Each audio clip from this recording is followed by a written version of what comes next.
भावी राष्ट्रपतिमा नेपाली कांग्रेसलाई समर्थन गर्ने 8 दलको सहमति, सत्तारूढ गठबन्धन विभाजित। नेपाली कांग्रेसले राष्ट्रपतिको उम्मेदवार भोलि टुङ्गो लगाउने, प्रतिपक्षमा बस्न तयार रहेको एमाले नेताहरूको प्रतिक्रिया। शनिबार बाहेक सार्वजनिक बिदाका दिनमा पनि अत्यावश्यक क्षेत्रमा सेवा प्रवाह गर्ने मन्त्री परिषदको निर्णय।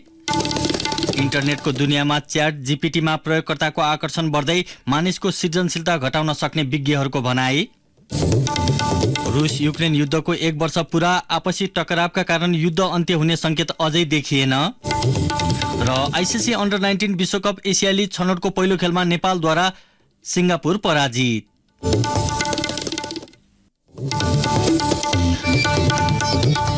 नमस्कार, कान्तिपुर डायरीका साथमा सहकर्मी सन्तोष र म अनिल। सुरु गरौँ अहिलेसम्मका प्रमुख प्रसङ्गबाट।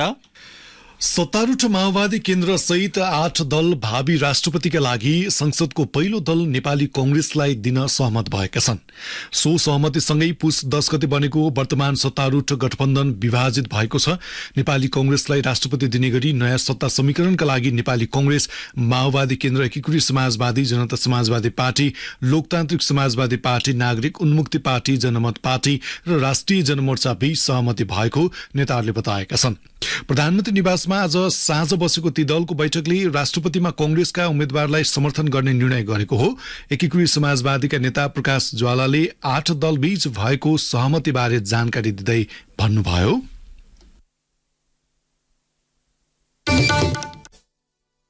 राष्ट्रपतिको निर्वाचनमा प्रधानमन्त्रीजीले एउटा प्रस्ताव ल्याउनुभयो। संसदको सबैभन्दा ठूलो दल नेपाली कांग्रेसलाई राष्ट्रपतिको चुनावमा समर्थन गरौँ हामी सबैले भन्ने प्रस्ताव ल्याउनुभयो। त्यो प्रस्तावमा चाहिँ 8वटै दलले जो उपस्थित थियौँ हामी, नेपाली कांग्रेस, नेकपा माओवादी केन्द्र, नेकपा एकीकृत समाजवादी, जनता समाजवादी पार्टी, त्यस्तै गरी जनमत पार्टी, नागरिक उन्मुक्ति पार्टी, जनमोर्चा, लोसपा समेतका पार्टीहरूले नेपाली कांग्रेसको उम्मेद्वारलाई चाहिँ यसपटकको राष्ट्रपतिको निर्वाचनमा समर्थन गर्ने, सहयोग गर्ने टुङ्गो लागेको छ। यसअघि कांग्रेस, माओवादी केन्द्र, एकीकृत समाजवादी र जसपाको बैठकले राष्ट्रपति र उपराष्ट्रपति निर्वाचनमा साझा उम्मेदवारी दिने विषयमा सहमति गरेका थिए। त्यसमा लोसपा, नागरिक उन्मुक्ति, जनमत पार्टी र राष्ट्रिय जनमोर्चाले समर्थन गरेका हुन्। जसपालाई उपराष्ट्रपति दिने सैद्धान्तिक सहमति भए पनि आजको बैठकमा अन्तिम टुङ्गो लाग्न नसकेको नेताहरूले बताएका छन्। 8 दलको सहमतिपछि प्रधानमन्त्री पुष्पकमल दाहालले नयाँ सत्ता समीकरणका लागि आग्रह समेत गरेको समाजवादीका नेता ज्वालाले बताउनुभयो। सम्माननीय प्रधानमन्त्रीजीले पनि के भन्नुभएको छ भने आजदेखि हाम्रो एउटा चाहिँ नयाँ राजनीतिक यात्रा सुरु भएको छ। यसलाई अगाडि बढाउँ, सबै दलहरू मिलेर जाउँ र राष्ट्रको समृद्धि, राजनीतिक स्थिरता, राष्ट्रिय स्वाधीनता र जनतालाई चाहिँ सेवा सुविधा दिने क्रममा हामी सबै मिलेर एकताबद्ध भएर जाने हो र अब हामी सत्ता समीकरणका सन्दर्भमा पनि एकताबद्ध भएर जाउँ भन्ने अपिल गर्नुभयो। नयाँ गठबन्धनमा जोडिएका दलहरूले प्रधानमन्त्रीमा माओवादी केन्द्रका अध्यक्ष पुष्पकमल दाहाललाई निरन्तरता दिँदै केही समयपछि कांग्रेस र एकीकृत समाजवादीले सरकारको नेतृत्व गर्ने सहमति भएको बताइएको छ। माओवादी नेतृत्वको सरकार कति वर्ष रहने र त्यसपछि कांग्रेस र एकीकृत समाजवादीले आलो पालो सरकारको नेतृत्व गर्ने विषयमा अन्तिम टुङ्गो लाग्न बाँकी छ। यसैबीच राष्ट्रपति निर्वाचनमा नेपाली कांग्रेसलाई सहयोग गर्ने विषयमा माओवादी केन्द्र लगायत दलले निर्णय गरेपछि वर्तमान सत्ता गठबन्धनको मुख्य दल नेकपा एमाले प्रमुख प्रतिपक्षमा बस्ने बताएको छ। राष्ट्रपति निर्वाचनलाई लिएर सत्ता गठबन्धनमा विभाजन भएपछि एमाले प्रतिपक्षमा बस्ने नीति लिएको हो। यसै सन्दर्भमा हामीले नेकपा एमालेका उपाध्यक्ष सुरेन्द्र पाण्डेलाई अब तपाईहरूको रणनीति के हुन्छ भनेर सोधेका छौं। स्वाभाविक छ, नेकपा एमाले प्रमुख प्रतिपक्षी पार्टी होला। अब हेरौँ, अहिले नै त्यो कुरा त भइसकेको छैन, तर त्यो दिशातिर लाग्न खोजेको जस्तो देखिन्छ होइन। अब सबभन्दा ठुलो दल र अरू केही दल मिलेर सरकार बनाउने त्यो चक्करमा गए भने राष्ट्रपतिको चुनावबाट त्यता सोचिन खोजेको हो भने नेकपा एमाले त प्रमुख प्रतिपक्षी दलको रूपमा ऊ र अन्य दलहरू संसदमा प्रतिपक्षको भूमिका खेल्छन् त्यो स्वाभाविक छ नि, छैन र? मुख्य गरेर राष्ट्रपतिमा राष्ट्रिय सहमतिको खोजी गरिरहेको माओवादी केन्द्रले तपाईँहरूलाई धोका दिएको भन्न मिल्ने हो? होइन, यो अब हामीले नेपालको राजनीतिलाई बुझेकै छौँ होइन। अब यो एउटा भारतमा एउटा कहावत आयाराम गयाराम भन्ने राम्रो एउटा मान्छे आयो नि भनेर एउटा भाषण गर्दा गर्दै खाना चाहिँ उद्घोषकले सुनाइदिएछ र ऊ त गइसक्यो भनेर। अब त्यस्तै हो। त्यसो हुनाले यसलाई हामीले स्वाभाविक रूपमा लिएका छौँ, त्यस्तो अस्वाभाविक रूपमा लिँदैनौँ। यद्यपि अझै पनि अब प्रयासहरू जारी छन्, त्यो नहोस् भन्ने कुरा हो। अब उहाँले एउटा समझदारी गर्यौँ भनेर आएको छ समाचार। अब जस्तो परिस्थिति आउँछ त्यही अनुसार अगाडि बढ्छ नेकपा। यसैबीच नेपाली कंग्रेसले राष्ट्रपतिको उम्मेद्वार टुङ्गो लगाउन भोलि केन्द्रीय कार्य सम्पादन समितिको बैठक बोलाएको छ। कंग्रेसभित्र वरिष्ठ नेता रामचन्द्र पौडेल र नेता कृष्ण सिटौला राष्ट्रपति बन्ने दौडमा हुनुहुन्छ। राष्ट्रपति निर्वाचनका लागि भोलि नै उम्मेदवारी मनोनयनको तालिका तय भएको छ। यसैबीच राष्ट्रिय प्रजातन्त्र पार्टी राप्रपाले राष्ट्रपति निर्वाचनमा प्रस्तावक र समर्थक नबस्ने निर्णय गरेको छ। पार्टी कार्यालय धुम्बाराईमा आज बसेको राप्रपाको कार्य सम्पादन समितिको बैठकले राष्ट्रपति निर्वाचनमा राप्रपा प्रस्तावक र समर्थक नबस्ने निर्णय गरेको प्रवक्ता मोहन श्रेष्ठले जानकारी दिनुभयो। राप्रपाभित्र अधिकांश सांसदहरूले राष्ट्रपतिको निर्वाचनमा भाग लिन नहुने धारणा राखेपछि सो पार्टीले चुनावमा प्रस्तावक र समर्थक नबस्ने नीति लिएको हो। राप्रपाले पार्टीको नीति अनुरूप निर्वाचनमा भाग लिनुको औचित्य नभएको तर्क गर्दै आएको थियो। सरकारले शनिबार बाहेक सार्वजनिक बिदाका दिनमा पनि अत्यावश्यक क्षेत्रमा सेवा प्रवाह गर्ने निर्णय गरेको छ। मन्त्री परिषदको हिजोको बैठकको निर्णय सार्वजनिक गर्दै सञ्चार तथा सूचना प्रविधि मन्त्री रेखा शर्माले सार्वजनिक बिदाका दिनमा पनि सेवा प्रवाह गर्ने निर्णय भएको जानकारी दिनुभयो। गृह मन्त्रालयको निर्णय छ 71, 11, 17 पछि आउनेछ र अहिले सैद्धान्तिक रूपमा चाहिँ बरु कर्मचारीलाई सट्टा बिदा दिने गरेर भए पनि सार्वजनिक बिदाका दिनमा जनताको सेवा प्रवाहका निम्ति महत्त्वपूर्ण ठानिएका मन्त्रालयहरूले काम गर्ने भन्ने निर्णय भएको। यसैबीच सरकारले चालु आर्थिक वर्षका लागि गहुँको न्यूनतम समर्थन मूल्य तोकेको छ। त्यसबारे जानकारी दिँदै मन्त्री शर्माले भन्नुभयो, र यसपटक यो आर्थिक वर्ष 2079-80मा हाम्रो उत्पादन गहुँको न्यूनतम समर्थन मूल्य तोक्ने निर्णय भएको छ र त्यसका लागि प्रति क्विन्टल 3,351 रुपियाँ निर्धारण गरिएको छ। यसैबीच मन्त्री परिषदको स्वीकृतिपछि सरकारले संवैधानिक परिषद सम्बन्धी ऐन संशोधन गर्न बनेको विधेयक प्रतिनिधि सभामा दर्ता गरेको छ। सो विधेयक आज साँझ दर्ता भएको संघीय संसद सचिवालयका सहायक प्रवक्ता दशरथ धमलाले जानकारी दिनुभयो। विधेयकमा संवैधानिक परिषदको निर्णय प्रक्रिया र गणपूरक संख्यामा संशोधन प्रस्ताव गरिएको छ। संवैधानिक परिषदको बैठकमा अध्यक्ष र तत्काल बहाल रहेका कम्तीमा 50% सदस्य उपस्थित भएमा परिषदको बैठकको गणपूरक संख्या मानिने व्यवस्था विधेयकमा राखिएको छ। यसअघि अध्यक्ष र कम्तीमा 4 जना अन्य सदस्य उपस्थित भएमा गणपूरक संख्या पुग्ने व्यवस्था थियो। त्यस्तै संवैधानिक परिषदको बैठकका निर्णयमा सहमति कायम हुन नसकेको अवस्थामा अध्यक्ष र तत्काल बहाल रहेका कम्तीमा 50% सदस्यको बहुमतबाट निर्णय गर्न सकिने नयाँ व्यवस्था समेत विधेयकमा राखिएको छ। अघिल्लो सरकारले ल्याएको विधेयक फिर्ता गर्दै सरकारले नयाँ विधेयक ल्याएको हो। बलात्कारको आरोप लागेका क्रिकेटर सन्दीप लामिछानेले विदेश जान नपाउने उच्च अदालत पाटनको आदेश यथावत रहने भएको छ। लामिछानेले पेश गरेको रिटमाथि आज प्रारम्भिक सुनाई गर्दै न्यायाधीश ईश्वर खतिवड़ाको इजलासले महान्यायाधिवक्ता र लामिछानेको निवेदन एकसाथ राखेर पर्सि आइतबार पेशी तोक्न आदेश दिएको छ। लामिछानेले आइसिसी विश्वकप लिग 2 अन्तर्गतको 8औं श्रृङ्खलाका लागि खेल्न पाऊँ भनी हिजो सर्वोच्चमा रिट दायर गरेका थिए। बलात्कार आरोप लागेका लामिछानेलाई 20 लाख रुपियाँ धरौटीमा छाड्ने आदेशसँगै उच्च अदालतले विदेश जान रोक लगाएको थियो। कान्तिपुर डायरीमा अब ब्रेकको पालो। कान्तिपुर डायरीमा अब कान्तिपुर सविस्तारको पालो। कान्तिपुर सविस्तार। इन्टरनेटको दुनियाँमा अहिले च्याट जीपीटी बारे प्रयोगकर्ताहरूको आकर्षण र चासो बढ्दै गएको छ। गत नोभेम्बर अन्त्यमा सार्वजनिक गरेको यो प्रवृत्ति आर्टिफिसियल इन्टेलिजेन्स अर्थात् एआई को एउटा मोडल मानिएको छ। गुगलको माध्यमबाट सूचना र जानकारी लिन अभ्यस्त भएका इन्टरनेट प्रयोगकर्ताका लागि च्याट जीपीटीले नयाँ आकर्षण थपेको हो। वास्तवमा के हो त यो प्रविधि?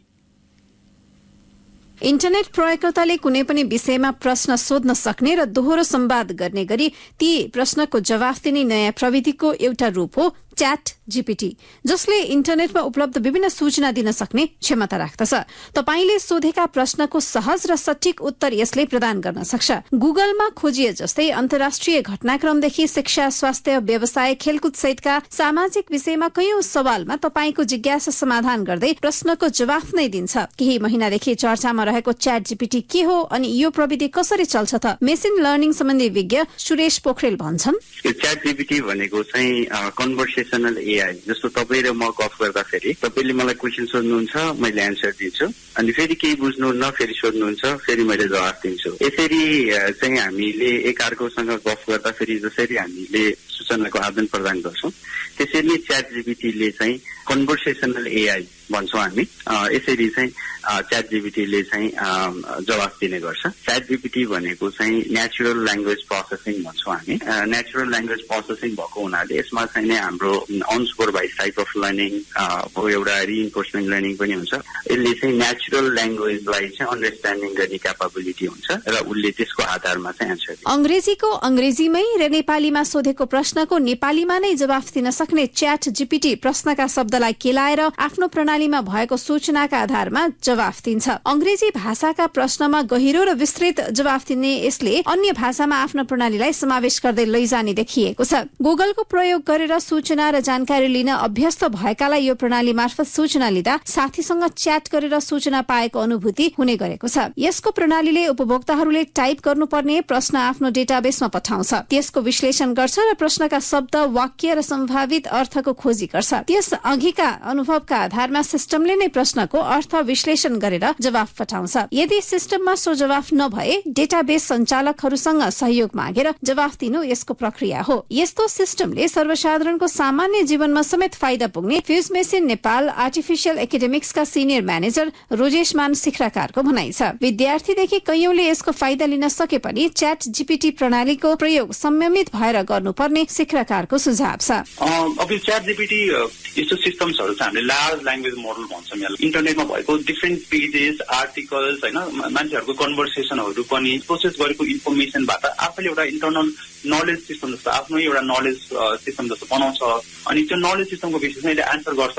अब यसले एन्सर गर्ने क्रममा चाहिँ यसले भित्र अलरेडी हेरिसकेको अरूहरूको मेसेजेसहरू हुन्छ नि, आर्टिकल्सहरू, त्यसको बेसिसमा चाहिँ एन्सर गर्दाखेरि जेनेरेट गर्न थाल्छ।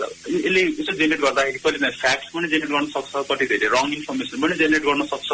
अनि यो पहिला मान्छेहरूले जस्तो खालि कन्भर्सेसन गर्छन् त्यस्तै खालि कन्भर्सेसन गर्ने बानी बिहेभियर पनि यसले गर्न थालेको हुन्छ। तपाईँले यस्तो खालि प्रिटेन्ड गर भनेर उसलाई भन्यो भने त्यसले त्यस्तै बिहेभियर लिएर एन्सर दिन सक्छ क्या। सन् 1950 को दशकमा दूरसञ्चार र प्रविधि क्षेत्रका दिग्गज मिन्स्की र म्याकर्थीले आर्टिफिशियल इन्टेलिजेन्सलाई मेसिनले गर्ने कुनै पनि काम जसलाई पूरा गर्न कुनै बेला मानवीय विद्वताको आवश्यकता पर्ने बुझिन्थ्यो भनेर परिभाषित गरेका छन्। इन्टेलिजेन्स अर्थात विद्वता तत्काल आउने समस्याको जवाफ वा समाधान गर्न सक्ने क्षमताका रूपमा आधुनिक प्रविधि प्रयोगकर्ताको परिभाषा छ। यसको प्रणाली कसरी सञ्चालन हुन्छ त? पुनः फ्युज मेसिनका सिखराकार भन्छन्, च्याट बोटले जसरी काम गर्छ च्याट जीपीटीले पनि त्यसरी नै एन्सर दिएर ल्याउँछ होइन। तर च्याट जीपीटी र गुगलमा के फरक छ भन्दाखेरि गुगल भनेको चाहिँ एउटा इन्डेक्स जस्तो पनि हो है। त्यो कस्तो हुन्छ भने डिफ्रेन्ट पेजेसहरू छ, डिफ्रेन्ट साइट्सहरू छ, लिङ्क गरेर एउटा तरिकाले ऱ्याङ्किङ गरेर हामीले सोचेको क्वेरीको एन्सर्सहरू चाहिँ पेजेसहरू कुन चाहिँ पेजमा सबैभन्दा बढी मिल्छ भनेर चाहिँ गुगल सर्चहरू अरू सर्च इन्जिन्सहरूले चाहिँ त्यो पेजेसहरूलाई ल्याएर ऱ्याङ्क गरेर राखिदिन्छ।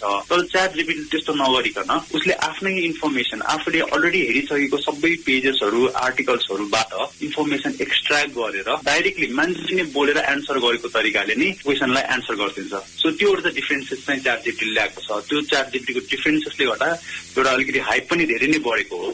डिजिटल असिस्टेन्टका लागि बनाइएको च्याट जीपीटीले कैयौंको रोजगारी गुम्ने खतरा भएको भन्दै बहस भइरहेका छन्। दस्तावेज र लेखहरूको सारांशदेखि विज्ञापनका लागि टेक्निकल राइटिङ, कपिराइट, पत्रकारिता र कन्टेन्ट क्रिएट गर्ने काम यसमा सजिलै हुन्छ। कोडिङ, सर्च इन्जिन र बजार अनुसन्धान, विश्लेषण, एप डेभलप र इमेल वा पत्र लेख्न समेत च्याट जीपीटीले सहयोग गर्छ। तर यसलाई नियन्त्रण गरेर जाँचको पर्याप्त व्यवस्था गर्न नसके मानव सृजनशीलता घटाउने चुनौती पनि उत्तिकै रहने विज्ञ सुरेश पोखरेलको भनाइ छ। जति पावरफुल टेक्नोलोजी आउँछ हामी रिस्क र अपर्च्युनिटी सँगसँगै आउने चिज रहेछन्। यसले हाम्रो दैनिकीमा सहजीकरण गरिदिएको छ। जस्तो जुन निबन्ध लेख्ने कुरा गर्नुभयो त्यो त मान्छेको सृजनशीलताको कुरा भयो, तर च्याट जीपीटीमा हामीले लेख्यौँ भने यसले त त्यो कन्टेन्ट जेनेरेट गरिदिन्छ, तर हाम्रो सृजनशीलमा त कमी आउन सक्ने चान्सेसहरू चाहिँ छन्। कति चिजहरू अहिले टुलहरू पनि आएको छन्।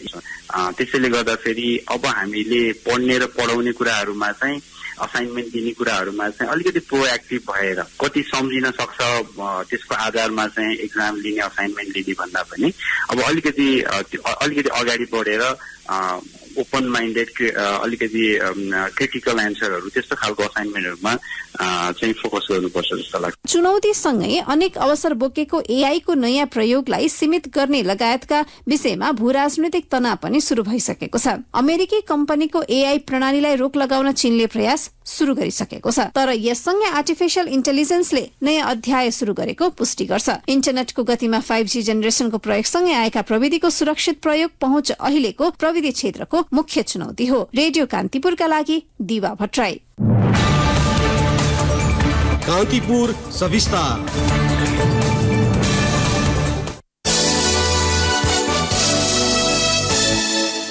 बिरामीको उपचारमा नेपालगञ्ज मेडिकल शिक्षण अस्पतालले लापरवाही गरेको ठहर गर्दै बाँके जिल्ला अदालतले क्षतिपूर्ति भराउन आदेश दिएको छ। चिकित्सकको लापरवाहीका कारण बिरामीको मृत्यु भएको ठहर गर्दै बाँके जिल्ला अदालतले 26,10,000 क्षतिपूर्ति दिलाउन अस्पतालको नाममा आदेश गरेको हो। नेपालगञ्ज उपमहानगरपालिका 2 घरबारी टोलका मणिताल श्रेष्ठको उपचारका क्रममा मृत्यु भएपछि मृतककी श्रीमती नम्रताले 2076 क्षतिपूर्ति मुद्दा दायर गरेकी थिइन्।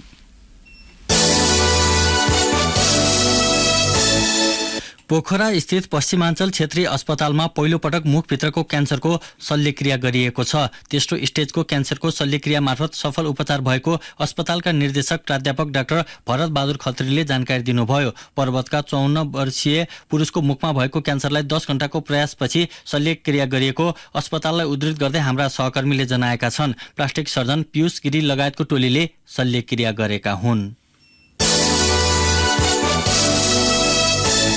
कान्तिपुर डायरीमा अब पाल्पा डायरीको पालो।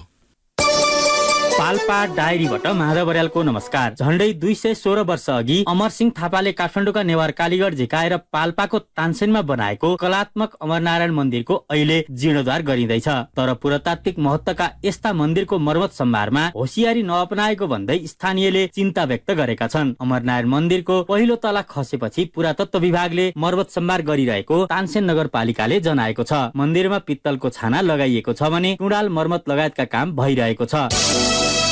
मृत्यु मार्गका रूपमा चिनिएको सिद्धार्थ राजमार्ग अन्तर्गत सिद्धबाबा क्षेत्रको वैकल्पिक मार्गका रूपमा प्रदेश सरकारले सुरु गरेको झुम्सा चरङ्गे सडकमा तीव्र गतिमा काम हुन नसक्दा 5 वर्षसम्म पूरा हुन सकेको छैन। जिल्ला समन्वय समिति पाल्पाले तानसेन नगरपालिका, तिनाउ, बङ्नासकाली, रिब्दीकोट गाउँपालिकाका साथै देवदह नगरपालिका रूपन्देहीको सहयोगमा ट्र्याक खोलेपछि प्रदेश सरकारले बजेट विनियोजन गर्दै आएको हो। बिना अध्ययन चुरे क्षेत्र र जंगलमा जथाभावी डोजर लगाएपछि 13 किलोमिटर सडक पूरा गर्न नसकिएको हो। लुम्बिनी प्रदेश सरकारले वैकल्पिक मार्गका लागि हरेक वर्ष 10 करोड बजेट विनियोजन गर्दै आएको यातायात पूर्वाधार निर्देशनालयका निमित्त निर्देशक भिमार्जुन पाण्डेले बताउनुभयो। रामपुर आयुर्वेद अस्पतालको भवन शहरी विकास तथा भवन निर्माण विभाग संघीय आयोजना कार्यान्वयन इकाइ रूपन्देहीले रामपुर नगरपालिका पाल्पालाई हस्तान्तरण गरेको छ। 15 शैय्याको अस्पताल सञ्चालन गर्ने गरी निर्मित भवन संघीय आयोजना कार्यान्वयन इकाइ रूपन्देहीका प्रमुख विदुर खड्काले रामपुर नगरपालिकाका नगर प्रमुख रमण बहादुर थापालाई हस्तान्तरण गर्नुभएको हो। 11 करोड 33,49,093 रुपियाँमा भवन निर्माण भएको हो। 11 वर्षदेखि अलपत्र परेको तानसेन नगरपालिका साथ बागखोरमा निर्माणाधीन शीत भण्डार पुनः निर्माणको काम अघि बढेको छ। पाल्पा लगायत छिमेकी जिल्लाका किसानलाई लाभान्वित हुने गरी कृषिजन्य वस्तु भण्डारण गर्न 2069 फागुनमा ठेक्का सम्झौता भएको हो। नगरपालिका र निर्माण व्यवसायको आपसी खिचतानीले निर्माण कार्य रोकिएको थियो। तानसेन नगरपालिका र भारतीय राजदूतावासको सहयोगमा निर्माण सुरु भएको शीत भण्डार निर्माणको काम पूरा गर्न बजेटमा कमी नहुने आश्वासन पाएपछि काम पुनः सुरु भएको वडा अध्यक्ष प्रदीप खनालले बताउनुभयो। 2 वर्षमा सक्ने गरी 4 करोड 79,91,000 रुपियाँमा ठेक्का सम्झौता भएको हो। पाल्पा डायरी आजलाई यति नै। माधव बर्याल बिदा माग्छु। नमस्कार। कान्तिपुर डायरीमा पुनः ब्रेकको पालो। कान्तिपुर डायरीमा अब आर्थिक प्रसङ्ग। सिभिल बैंक र हिमालयन बैंक औपचारिक रूपमा मर्ज भएका छन्। सिभिल बैंकलाई हिमालयन बैंकले शेयरमा 100 बराबर 80.28 अनुपातमा प्राप्ति गरेको हो। यसको अर्थ सिभिल बैंकको 100 किता शेयर हुने शेयरधनीले अब हिमालयन बैंकको 80 किता पाउनेछन्। हिमालय बैंकका नामबाट एकीकृत कारोबार सुरु भएसँगै अब वाणिज्य बैंकको संख्या 21 मा पुगेको छ। संघीय मामिला तथा सामान्य प्रशासन मन्त्री अमनलाल मोदीले क्रसर तथा खानी उद्योग व्यवसायको समस्या कानूनी रूपमा समाधान गरिने बताउनु भएको छ। काठमाडौँमा आज आयोजित नेपाल क्रसर तथा खानी उद्योग व्यवसाय महासंघको वार्षिक साधारण सभालाई सम्बोधन गर्दै मन्त्री मोदीले सम्बन्धित मन्त्रालयसँग समन्वय गरी वर्तमान समस्याको समाधान गरिने बताउनु भएको हो। महासंघका वरिष्ठ उपाध्यक्ष श्यामराज खड्काले क्रसर उद्योग अर्थतन्त्रको मेरुदण्ड भएकाले यस क्षेत्रलाई सहज रूपमा चलाउने वातावरण बनाउन सरकारलाई आग्रह गर्नुभयो।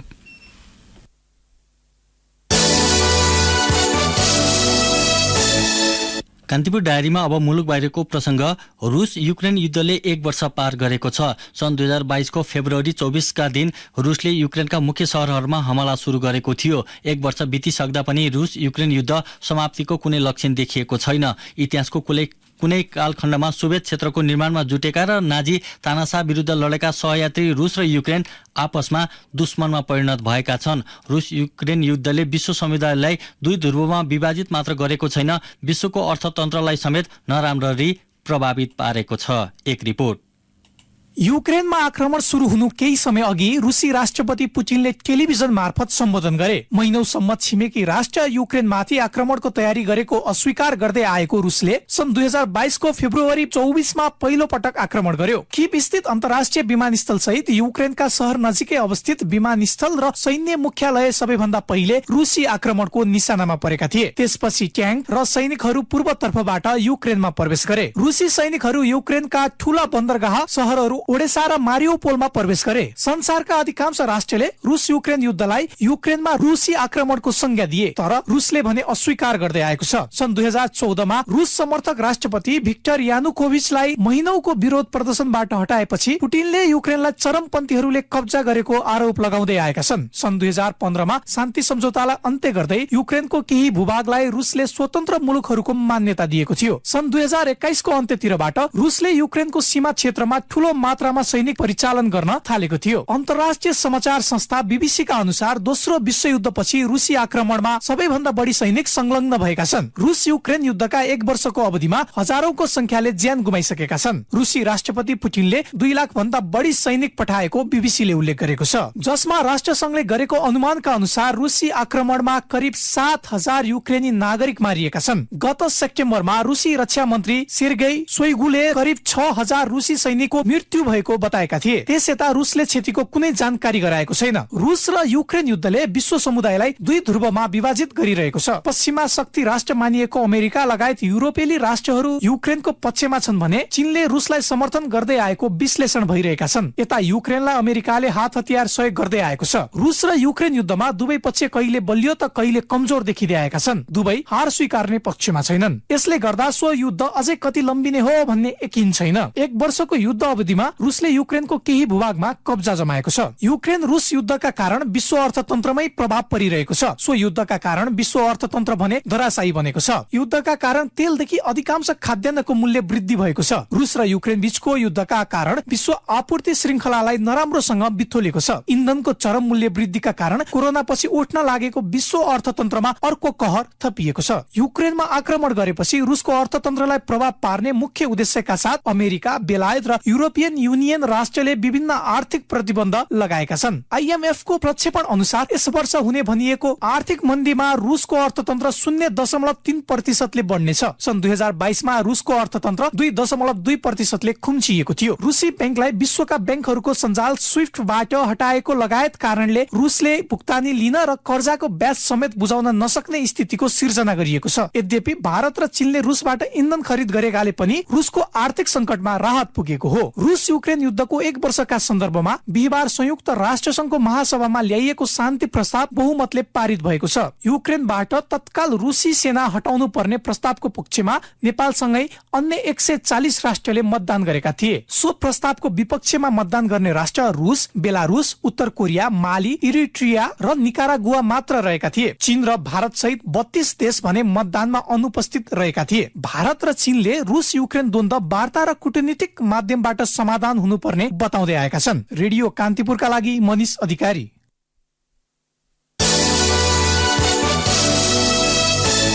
अब खेल प्रसङ्ग। आकाश त्रिपाठी र विशाल विक्रम केसीको अर्धशतकीय इनिङ्समा नेपाललाई 2019 विश्वकप एसियाली छनौटको पहिलो खेलमा विजय भएको छ। युएमा भएको खेलमा सिङ्गापुरलाई 96 रनले पराजित गर्दै नेपालले सुखद सुरुवात गरेको हो। नेपालले प्रस्तुत गरेको 262 रनको लक्ष्य पछाएको सिङ्गापुर निर्धारित ओभरमा 7 विकेट गुमाउँदै 165 रनमा समेट्यो। त्यसअघि टस जितेर पहिले ब्याटिङ गरेको नेपालले निर्धारित ओभरमा 7 विकेट गुमाउँदै 261 रन बनाएको थियो।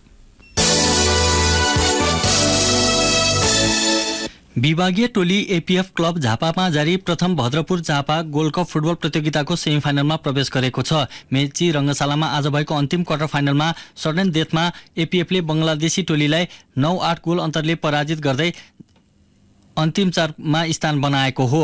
बंगलादेशी टोलीका खेलाडी सायदले खेलको 21औं मिनेटमा सुरुवाती गोल गर्दै अग्रता दिलाए पनि खेलको 71औं मिनेटमा एपीएफका युवराज खड्काले बराबरी गोल फर्काएका थिए। निर्धारित समयमा दुवै टोलीले समान 1-1 गोल गरेपछि खेलको निर्णय टाइब्रेकरबाट गरिएको थियो। एपीएफले अब सेमिफाइनलमा मचिन्द्र फुटबल क्लबसँग प्रतिस्पर्धा गर्नेछ। भोलि हुने पहिलो सेमिफाइनलमा सङ्कटा क्लब र त्रिभुवन आर्मी क्लब बीच प्रतिस्पर्धा हुनेछ।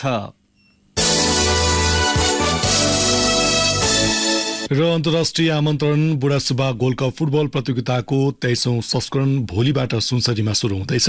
धरान रङ्गशालामा आयोजना गर्ने धरान फुटबल क्लबले आज पत्रकार सम्मेलन गर्दै प्रतियोगिताको सम्पूर्ण तयारी पूरा भएको जनाएको हो। प्रतियोगितामा 3 विदेशी टोली बंगलादेश, भारत र क्यामरुन सहित 8 टोलीले सहभागिता जनाउनेछन्।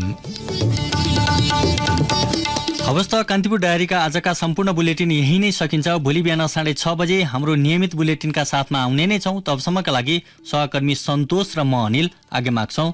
नमस्ते, शुभरात्रि।